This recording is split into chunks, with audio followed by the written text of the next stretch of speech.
Moi boa tarde. Vamos iniciar a Comisión Informativa de Cooperación, Infraestructuras e Medio Rural, convocada para hoxe ás 6 da tarde. Primeiro punto de orde do día, acta anterior, correspondente ordinaria do 13 de decembro do ano 2017. Algúna cousiña que obxectar? Entendo que está todo correcto, entendámola aprobada por unanimidade. Segundo punto de orde do día, moción de Democracia Ourensana relativa á posta en valor da Ponte Nova de Ourense no centenario da súa inauguración. Ten a palabra don Armando. Gracias, presidente. Como seguramente todos vostedes saben, porque deu a conocer os medios de comunicación, a Ponte Nova de Ourense cumple neste ano o seu centenario e nós pensamos que unha boa maneira de celebralo é o que figura na nosa proposta, a que lle vou dar lectura. Pedir ao presidente da Deputación que inste ao Ministerio de Fomento a que proceda a realizar aqueles traballos tanto de restauración como de limpeza, así como a renovación da iluminación da Ponte Nova de Ourense co gallo do seu centenario. Nada máis, gracias. Moitas gracias. Algúnha intervención ao respecto? Procedemos á votación. Sí, ten a palabra, dona Isabel. Quería dicirlle ao portavoz de Democracia Ourensana que me congratulo moitísimo. Benvidos ao instar. Sabe a que me refiro, non? Que habitualmente protestan por o tema de instar a outras administracións a través da Diputación, pero, bueno, nesta moción, desde logo que estamos de acordo con ela, pero quería recordarlle que é benvido a instar a outras administracións. Bueno, realmente eles non piden que a Diputación inste, senón piden ao presidente que inste. Armando, ten a palabra. Eu creo que a cuestión xa foi suficientemente aclarada en diversas intervencións do meu compañeiro. Limitámonos, pedimos, como moi ben di o presidente, a proposta é pedir ao presidente a que inste, pero ademais as instancias refírense única e exclusivamente a cousas relacionadas cos intereses de Ourense. Eso foi xa o que levamos explicado varias veces, non instamos a outra clase de cousas cando se trata de instancias relacionadas con competencias do Parlamento ou da Xunta, adoitamos a absteñernos. Instamos a cousas que son competencia específica da cidade ou de Ourense ou da súa provincia, como é este caso. Gracias. Moitas gracias. Algúna intervención máis? Pois procedemos á votación. Votos a favor da moción presentada por Democracia Ourensana. 1. Votos en contra. Abstencións. Moitas gracias. Terceiro punto do orde do día, moción do Grupo Socialista sobre a adopción de medidas para facerlle fronte á praga da vespa velutina na provincia de Ourense. Ten a palabra don Vicente. Hola, boa tarde. Bueno, a moción non creo que faga falta ler, simplemente todo o mundo sabemos por os medios de comunicación cual é a situación do que é os apicultores e a proliferación da vespa velutina.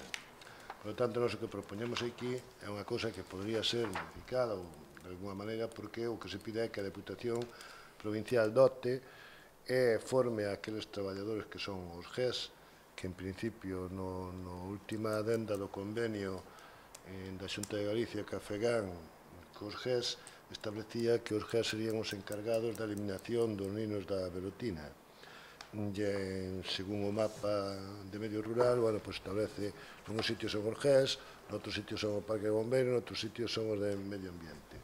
E por un lado sería eso, que a Deputación Provincial elabora un protocolo informativo que inclúe un plan de comunicación pública sobre a praga para apicultores e veciños e veciñas interesados mediante charlas impartidas por expertos na materia que podrían ser aproveitando eses mesmos GES que se formaran e que tuveran os medios necesarios para que deran esas charlas.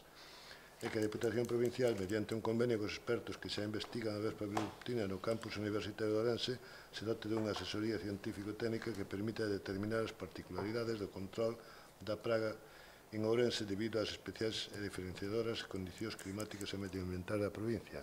De feito, pola zona de Rivadavia, Leiro, e por aí, pois xa hai un montón delas, sin embargo, por outra parte, como pode ser a Limia, ou Monterrey, ou Gudiña, etc., pois por aí os avistamentos son moito menores.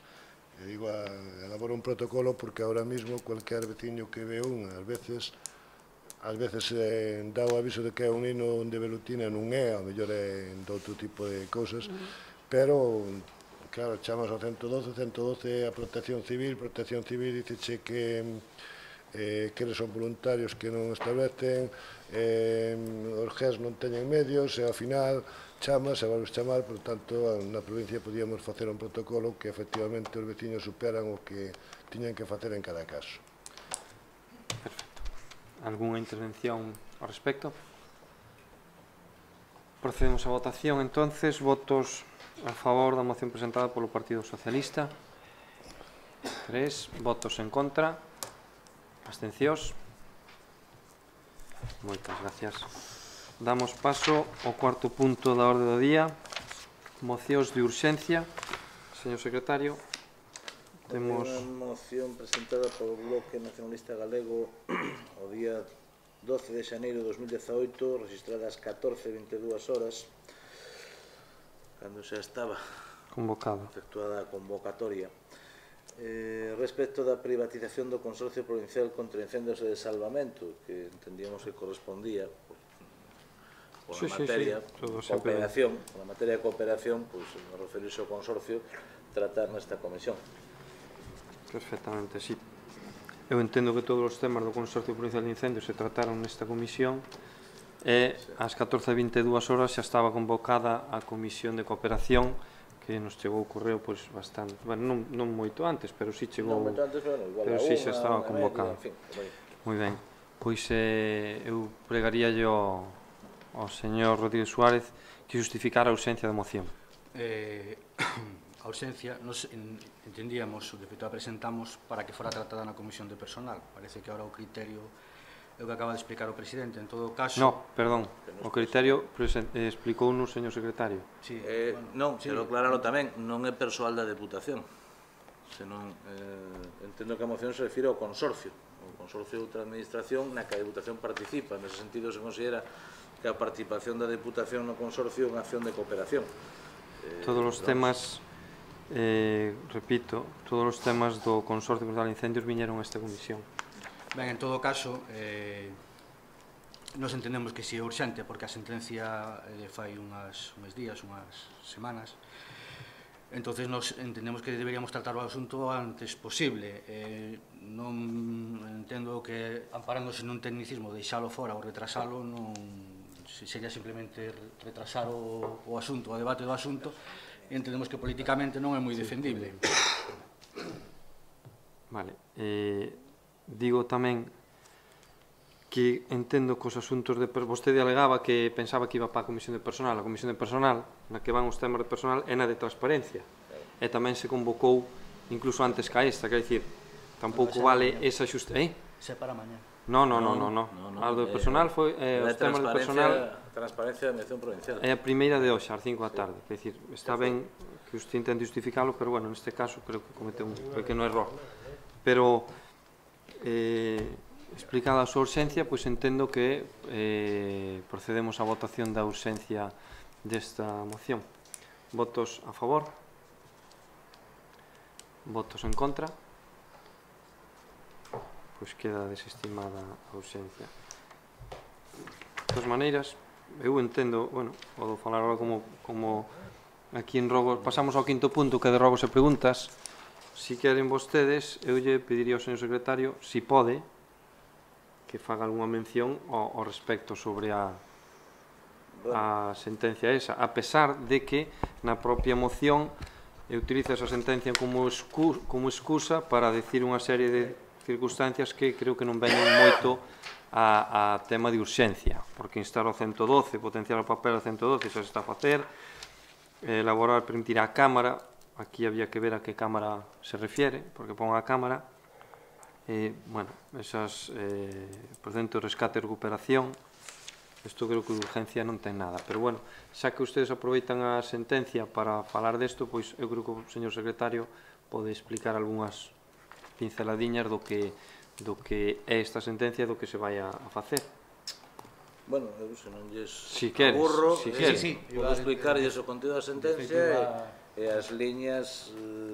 Estou a redactar o recurso de apelación, espero acabalo entre hoxe e mañá, máis ou menos, non remata o prazo de presentación o martes. Ben, vamos a ver, bueno, primeiro, para situarmos, ainda que máis ou menos supoño que a historia é coñecida, existían 4 consorcios comarcais, cada un co seu parque comarcal, o do Ribeiro non chegara a entrar en funcionamento, e os outros 3 parques comarcais, Valdeorras, Verín e Limia, tiñan cada un seu parque, e cada un a súa concesión cunha empresa que contrataba o persoal bombeiro que xestionaba eses parques e prestaba o servicio de emerxencia.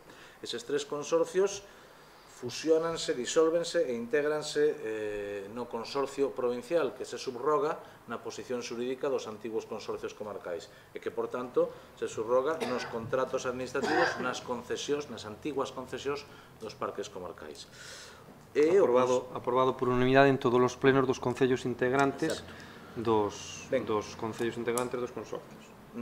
O consorcio provincial, dado que, obviamente, esas concesións tiñan un prazo e vencían, e iban a vencer, pois o consorcio provincial decide sacar un novo contrato, un contrato de servicios, neste caso, non unha concesión, por 4 anos de duración, para cando rematen esas concesións. É dicir, sacar un único contrato para os 4 parques, para manter o funcionamento dos 3 que xa estaban e engadir o cuarto, o de Carballiño e Ribeiro, poñelo en marcha. Ben, ese contrato aprobase un prego de cláusulas económico-administrativas e o expediente no pleno do consorcio de 21 de abril de 2016. Nese prego de cláusulas, cando se elabora, se puxo de manifesto dende a dirección do consorcio, dende a Xunta de Galicia incluso, a conveniencia de establecer unhas condicións especiais de execución do contrato no prego que homoxeneizaran as condicións laborais dos traballadores procedentes das antiguas concesionarias. Porque, claro, sabíamos que o persoal das antiguas concesionarias viña de 3 contratas distintas, con convenios colectivos distintos, con retribucións salariais distintas, aínda que os postos eran diferentes. No momento en que se foran a integrar nunha única contrata, parecía que o lóxico era homoxeneizar. Había diferencias salariais entre os bombeiros de hasta 300-350 euros. Exactamente. Ben, entón, como... un poquinho, no pliego se puxo que tiña que haber, unha vez feito pos 4 parques, que unha igualdade salarial polo alto dos 4 parques de bombeiros.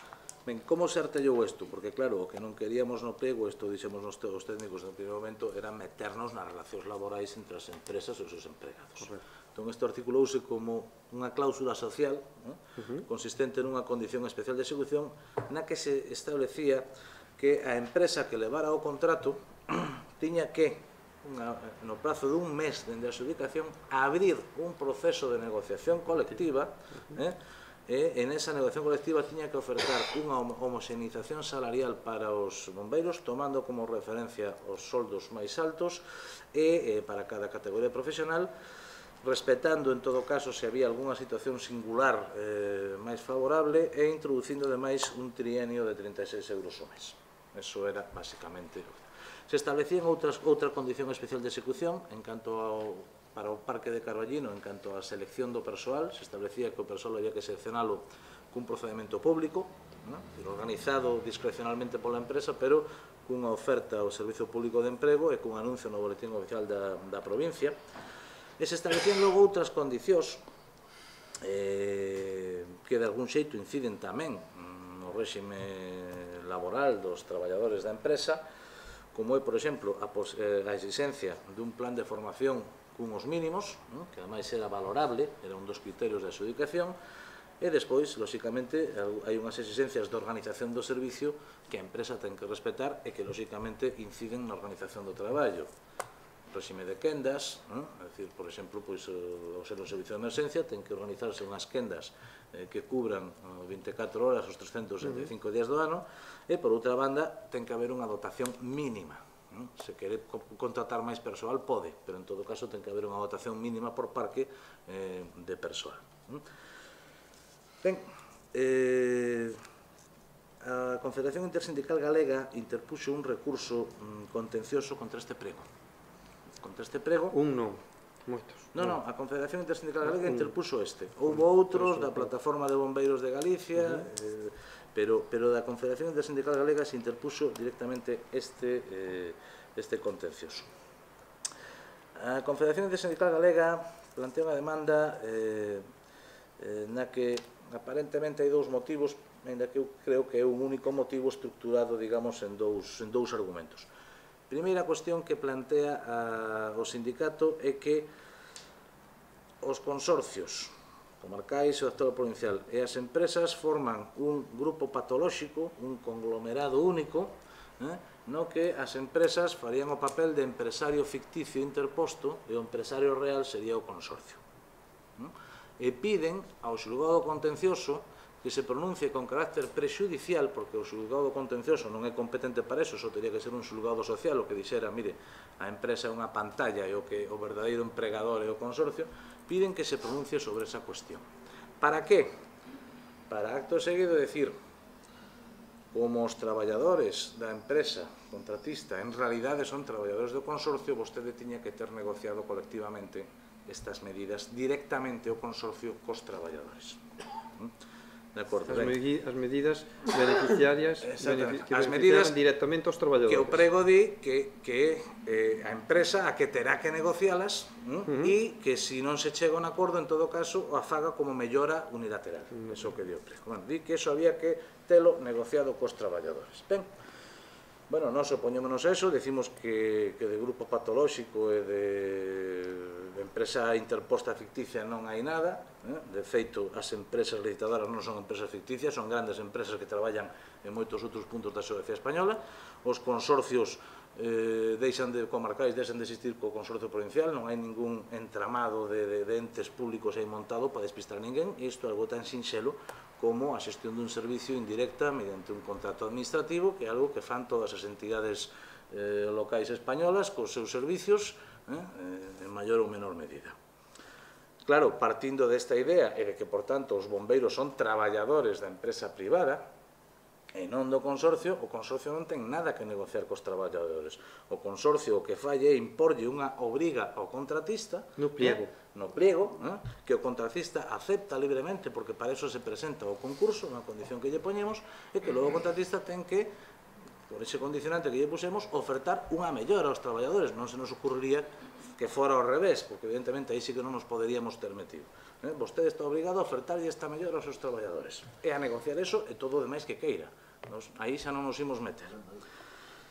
E, polo tanto, nos entendemos que non había ninguna vulneración de negociación colectiva, sobre todo no momento que o pliego obligaba a abrir unha negociación colectiva, literalmente. Bueno, a sentencia dalle a razón en parte a CIGA, non o entende así, non rexeita os nosos argumentos, de feito non os cita. Ben, supoño que non, é así, literalmente, non se citan os nosos argumentos para refutalos. A sentencia, primeiro, en canto a petición de pronunciamento prexudicial sobre a cuestión laboral do empregador aparente do grupo patolóxico de empresas, que estaba, na miña opinión, correctamente planteada na demanda da CIGA, porque, lóxicamente, o que pediu o sindicato, dende a súa perspectiva, era lóxico. Se os traballadores son traballadores do consorcio, entón o consorcio ten que negociar con eles. Claro, dese punto de vista, outra cousa é que, claro, que nós non estemos de acordo coa primeira premisa. Pero, claro, sin esa primeira premisa, a segunda se cae, porque xa os traballadores non son traballadores de consorcio, por tanto, a relación laboral é allea.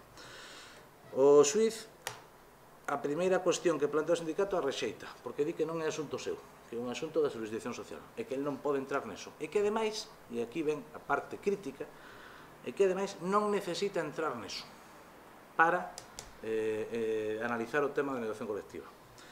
Se basea, invoca unha sentencia do Tribunal Supremo de 30 de abril de 2014 que di que se refire a un suposto similar, cal, na miña opinión, non é certo. Esa sentencia do Tribunal Supremo de 30 de abril de 2014 se refire a un pleito do sindicato ELA coa Diputación Foral de Guipúzcoa.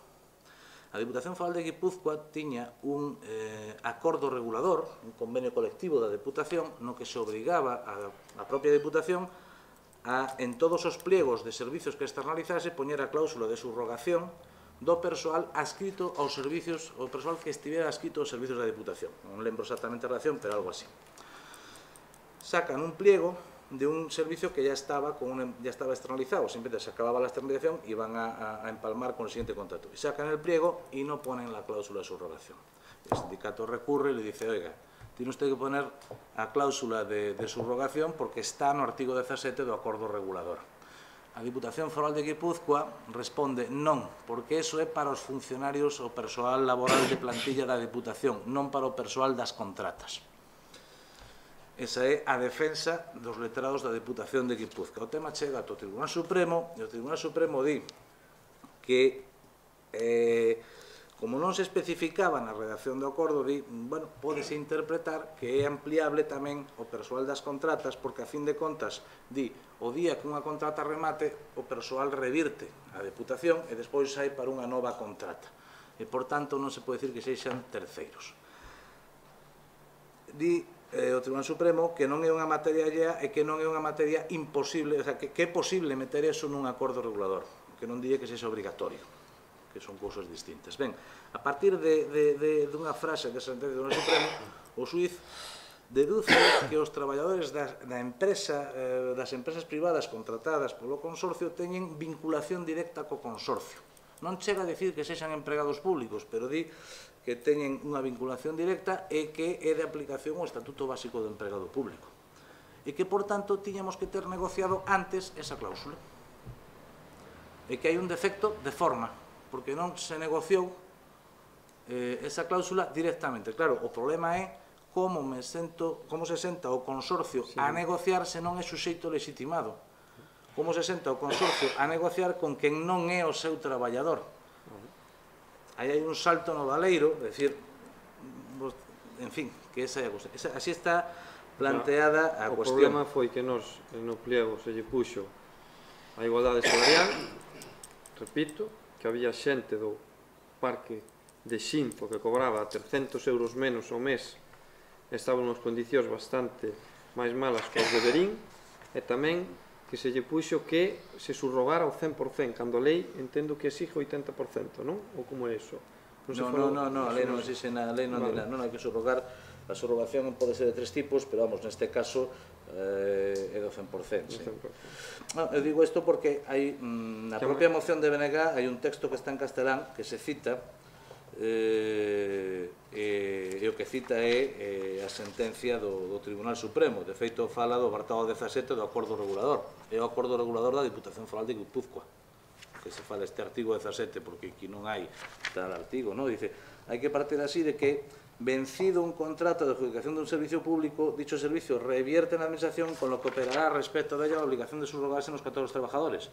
Cuando en un posterior contrato se establece cláusula de subrogación, no puede decirse que la administración son terceros ajenos, claro, pero de lo que está hablando aquí el Supremo es de que revierte el servicio, revierte los trabajadores, se saca un posterior contrato. Hay un periodo intermedio en el que los trabajadores están en la administración. En nuestro caso no se da ese periodo intermedio, sino que pasan sin solución de continuidad de una empresa a otra.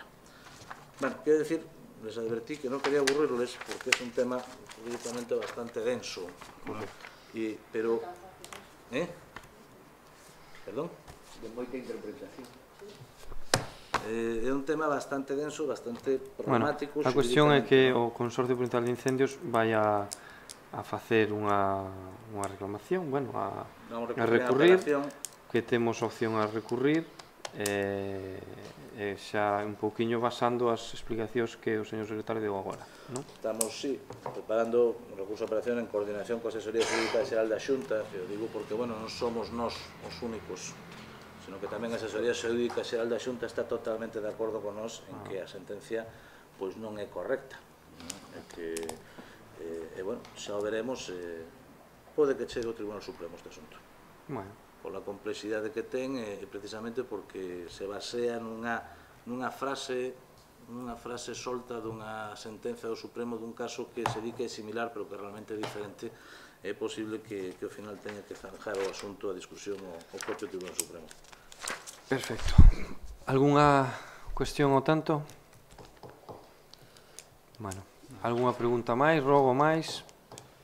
Sí, Antes, solo unha pequena información que lles vou a transmitir para o señor presidente. Non sei se vostedes saben que houve unha serie de concellos que quedaron fora do programa de empregabilidade por diversas circunstancias, ou entregaron tarde, ou documentación mal entregada, ou tal. O presidente quere informarlles que esta é a comisión oportuna a que xa viñeron os plans de empregabilidade, que xa lle comunique ao señor secretario que se abrira un novo plazo de, como se fixo co plan de obras e servicios, para que eses concellos que quedaron fora, e lle comunico tamén porque hai concellos de todos os colores políticos, pouquiño para que estén atentos e que non volva a pasar. Lle comunique ao señor secretario que lle dé un plazo de un pouquiño similar ao plan de obras e servicios por aqueles que quedaron fora, para que non queden fora, porque ao final os perjudicados non serán os concellos, sino que evidentemente sería a cidadanía en general por non poder... Entendí que lo que se iba a hacer era facer unha proposición que irá ao pleno, que se tomará o acordo de prorrogar o plan, porque o programa está aprobado polo pleno e o plazo está marcado polo pleno e, por tanto, é o pleno que ten que, como se fixo no plan provincial, darlle publicar esa modificación, efectivamente. Perjudícanos aos outros, non? Bueno, non, porque nos adherimos que vamos supónse. Sí. De cuantía lineal. Non hai concurrencia. Esa é a razón pola que se fai. Todos levaremos o mesmo. Sí, non, esa é unha das razóns, despois tamén porque os perjudicados ao final son quen son, que é a xente. Supóse. Bueno. Hai de todo. Algunha... Que non temos cartos. Non hai que ter ganas de termos. Sí. Non fale algún alcalde que non falou, ando dixen que non era dos cosos, era o meu non falou. Bueno, pero personal auxiliar, que falla. Pero a ver, Isabel, é tan complicado mirar os boletís todos os días. Eso non leva máis de 5 minutos. El correo anda moi mal. Non leva máis de incluso sentado no sofá, en vez de chupar televisión, tírase aquí un rato. Pero bueno, hai falta de eso non voluntad. afecta aos que, digamos, que xa estaban adheridos, que xa estaban incluso... Non, porque estás executando as accións, Estamos supongo. gastados, que efectivamente. E tú, co mellor, esta xente que estes concellos que quedaron, se tiñan pensado contratar a unha persoa solo, pois igual ten que contratar máis de unha, porque os 20.000 euros, dependendo do solo que teña, pero os 20.000 euros igual non lle cubre hasta 30 de noviembre, non? Sí, creo que este en Creo que hasta 30 de noviembre, non recordo, pero creo que estes 30 de noviembre.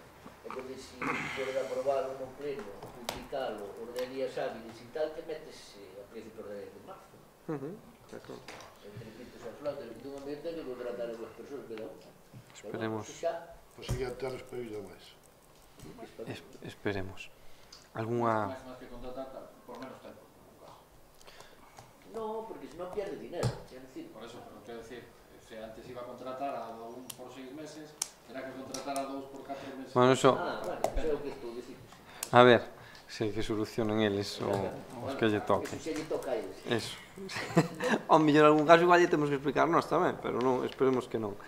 Algunha cuestión máis, don Armando? Isto pasou só co plan de empregabilidade ou pasou tamén con algún outro plan como o de xuventude ou isto? Ai. Non me expliquei ben. Isto pasou o mismo co plan de obras e servicios con os cantos concellos cando o mes... Non foi así. Cando o mes pasado levamos este tema xa polo plan de obras e servicios a pleno por unhos cantos concellos que non se adheriron. E máis, outra pregunta, máis ou menos sempre son os mesmos os despistados ou Non, está repartido? non ten nada que ver. Non ten nada que ver. Non ten nada que ver. Eu agora tamén, se me preguntan cales son, non yo sei dicir, porque non sei. Sí, adiante. No, eu sobre este tema, porque se non o digo non quedo tranquilo. A mí me gusta ser xusto independentemente de quen sexa. Eu digo que isto evidentemente ten unha razón de ser de que se poida executar porque non son subvencións de concurrencia competitiva. E como ben decía o presidente da comisión, pois tamén o temos feito noutras ocasións co plan de obras e servicios. Bueno, unha ocasión, Bueno, anterior. Eu digo que o meu concello, por exemplo, esta consulta lle fixen ao secretario con unha cuestión que queríamos facer de ao mellor combinala con outra subvención e un pouco íbamos por esa línea. Quero decir con isto, para que quede clara a miña postura como deputado, que eu dende logo non vou demonizar a nadie porque ademais hai moi distintos motivos. Eu aí ao mellor discrepo con Plácido. Ao mellor, se me pasa a min no Concello de Ribadavia non teño perdón de Dios, vale? Porque teño bastantes máis funcionarios que pode ter outro concello moito máis pequeniño que ao mellor non os ten apenas ou non ten secretario, por exemplo, non? Porque sí que ocorre. Aí discrepo porque o meu concello teño un secretario que ven 2 días á semana, John administrativo, e funciona. Hai nos que non o teñen, Quero dicir con isto, que non é cuestión de tal, eu non demonizaría nos traballadores, eu creo que é unha cuestión moi do político. Eu digo porque a veces... Bueno, pero non podemos estar atentos a todo. Eu con isto que quero dicir é que eu comparto eso por o que decía Armando, pero unha cousa é as que non son de concurrencia competitiva, pero que non sirva, non vai a poder servir, non, pero a veces pode ocurrir que despois caigamos na trampa, ao mellor algúns xa non estamos aquí, pero que caigamos na trampa de decir, no, como isto fixemos con tal, pois ao mellor, porque se despois nos prexudica algún que vayamos por concurrencia competitiva noutro plan, que quede claro, eu non tengo outro xeito que explicar a miña posición. Xa se explicou no pleno anterior, explicou no Plácido perfectamente que unha das razóns era que non era de concurrencia competitiva, polo tanto non se perjudicaba a ningún dos outros concellos, eso está claro. Claro, non, ademais esa é a razón, senón xa non se fai. Eso é entendido, hasta non sei se sería ilegal. Se houbera concurrencia competitiva non se podía facer, entón sí que perjudicabas os outros, claro. Ou habría que volver a empezar. Non, porque xa os perjudicabas. Xa os perjudicabas igual. Introducindo novos competidores, xa estás alterando... O que se ve, oye... Claro, sin haber concurrencia competitiva, se os plazos agora nos perjudicaran os demais, tivese algún plazos, ao mellor algún se queixaría. O que quero... Se tens que empezar no mes de xaneiro, se non podes... Non, o que quero deixar claro... A cuantía é fixa por concello. O que... Está predeterminada. Perdón. O que sí quero que quede... O que sí quero que quede claro, perdón, é a vontade do presidente de non perjudicar a ningún concello. Entonces, tratalos a todos iguais. Algúnha cuestión máis? Sí, Vicente. Mira, como dixen na anterior na moción sobre a Vespa Velutina, falábamos dos GES, ademais, e recordo que aquí, ou non pleno se acordara facer o mapa provincial de emerxencias. Está feito, podíandenos pasar unha copia. Sí, explícolle a raíz da... vai facer agora un ano, creo, da proposta que se fixo no pleno por parte do grupo de goberno da creación dun mapa provincial de emerxencias. Iniciouse no resto das provincias de Galicia o mismo. Nos instamos a Xunta a crear o mapa de emerxencias da provincia de Ourense e a Xunta o que fixo foi iniciar o mapa de emerxencias de Galicia por provincias.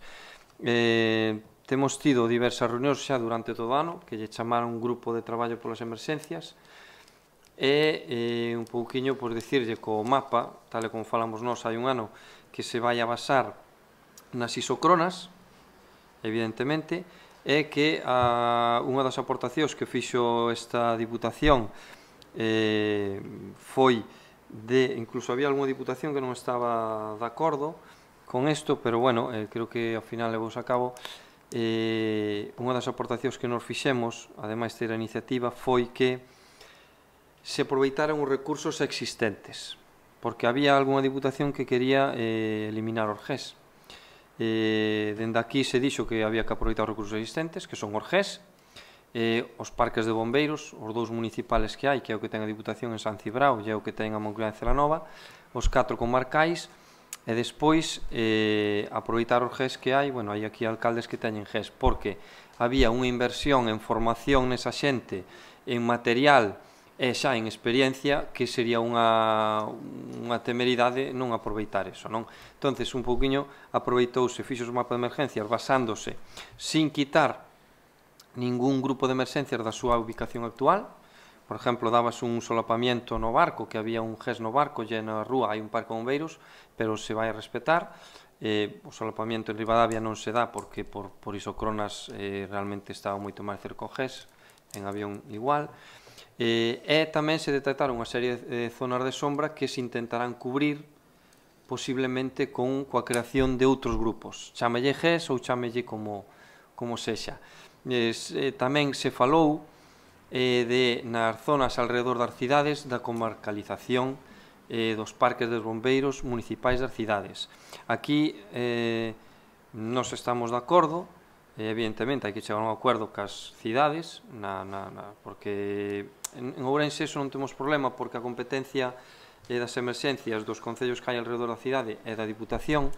Había un problema en Vigo porque hai concellos alrededor como son Marín, como son Redondela, que é competencia municipal o tema das emerxencias, pero incluso ese problema había en Coruña, en Lugo non, pero en Coruña sí,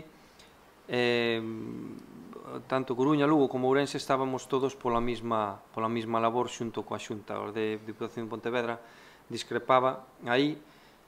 Agora o que vamos a ter é algunha reunión máis, creo que en breve, para intentar xa ir pechando, pero eu creo que o mapa xa o temos pechado.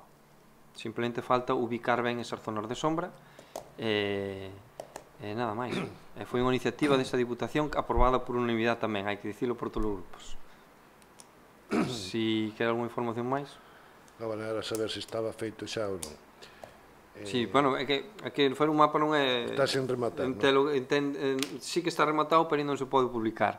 Pero ten que entender que facer un mapa non é facer un dibuixo, quer dicir que ten as súas cousas e hai que poñerse de acordo cas outras diputacións en criterios de como se vai a facer a comarcalización, porque hai que lle pagar os parques das cidades, como se lle paga, si por habitantes, si por... Incluso hai concellos que van ter que estar a súa atención dividida, quer dicir, hai concellos que chega antes un parque comarcal que un parque da cidade, ou darlle preferencia nalgúna zona orgés por riba dos parques de bombeiros, para que non haxa bueno, que non é unha cousa fácil, non? É dicir, é ritmo de 4 diputacións, non dunha sola. Se for a cousa nosa xa estaba feita, xa fai tempo. Outra pregunta. Fai como 6 meses aprobouse no pleno desta Diputación o que era un estudio sobre a faixa de protección de incendios forestais. Como está ese estudio? Está feito? Pódese nos dar unha copia ou ainda está sen facer? Pois mire, este grupo, bueno, eu xa llo explicamos na comisión que mandou que fomos a Comisión dos Incendios de Verín, falouse de que dende a Diputación, pois bueno, que puñamos unha serie de mecanismos para apoio dos concellos nestas circunstancias. Estuvose en negociación non, en contacto coa Comisión de Medio Rural da Xunta, que hai 15 días, entendo que foi, máis ou menos, ou 3 semanas,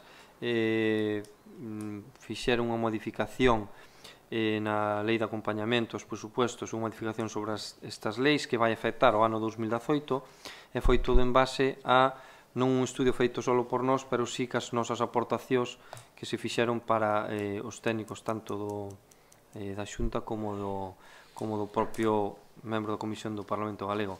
Esa comisión chegou a unhas conclusións, e non sei se a vostedes as transmitiron dentro do seu partido, si sei que neste caso podemos falar de partido, os membros que estamos aquí do partido, si tivemos unha reunión onde se nos explicou as conclusións ás que se chegou no Parlamento Galego. Non sei se a vostedes chegaron ou non, e o que si podo facer é esas conclusións, unha vez que as teñamos xa, bueno, xa están finalizadas, porque a nos xa se nos presentaron, pedirlle a algúns técnicos que nos las veñen a explicar, incluso dentro da Comisión Especial de Incendios que estábamos esperando para isto, pois para convocala. Entendo que xa comunicaron todos os grupos os seus membros, señor secretario. Perfecto. Para que eu entendo que o acordo era que a Diputación iba a elaborar un estudio sobre as faixas. Non falábamos nada de instar a Xunta, nin facer un convenio que a Xunta. Terei que volver a coller a moción que presentaran vostedes ali e mirar outra vez, pero eu creo que era así, que a Diputación fará un estudio urxente de protección, de faixas de protección dos intereses. Un estudio pode chamar usted a recopilar datos. Recopiláronse e transmitíronselle á Comisión de Medio Rural da Xunta. Que me gustaría que nos deran os datos esos que recopilaron. Pois se os temos por aí, pasaránse. Se non pasaránse as conclusións que ao final é o mismo. Algunha cuestión máis? Pois levantamos a sesión.